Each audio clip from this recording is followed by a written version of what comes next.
Okay guys, we will continue in the second principle of OOP. It's called inheritance, and I would like to make a slightly different or slightly more complex, and I would like to create a constructor in the class animal. Okay, so it means constructor, we know about that. It's a special function or special method, and it's underscore underscore init underscore underscore. We write here self anytime, and there will be only one attribute, and I will call it name. Okay, so it will be the name of the animal, and I will call it self dot name, and the value will be this this name. Okay, like this.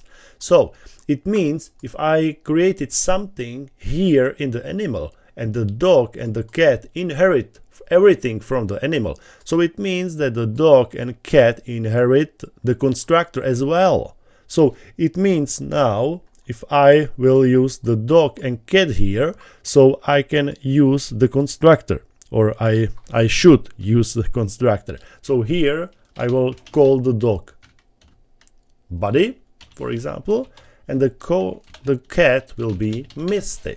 So now the dog and cat, they have a self dot name. Okay, so I can create, maybe I will comment this out, and I can call, or I can print dog dot and now the name.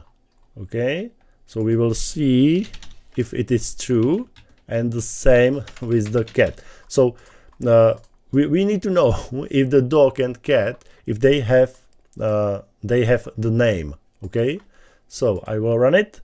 You can see Buddy and Misty, but we call the name attribute on this class and this class. How is this possible? Because they inherit everything from the animal, and the name or the constructor is the same for the dog and cat, because constructor is inherit as well. Perfect. So it works, correct? Dog and cat, they have constructor with the name. Perfect. And if you want, you can use the name here and here as well, because the the attribute name is a public. So if it is public, so we know it's about encapsulation. If it is public or protected, so it means you can use it here in the main class, and here in the child class as well. And public, it's a protected principle, but if it is public, you can use it in the parent class, in the child class, and outside. So in the using logic section. Okay, so now it's public, so you can use it anywhere you want. So here we can change it like this.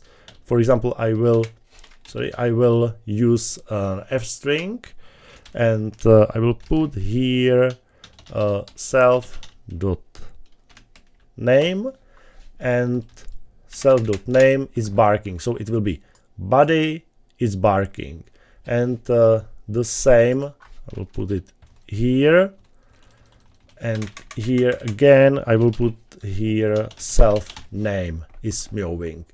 Okay, so now if I will call bark and meow, so I will do it like this. So I will call it bark and meow. So you can see Buddy is barking, Misty is meowing. Great. Perfect. So I hope that you understand that if I will put here a constructor, the constructor is inherited by dog and cat as well. So it means dog and cat has the constructor, expect the value for the name, and you can use it the name here, and you can use it the name here. Okay, if you want, but of course it makes sense to use it here and here.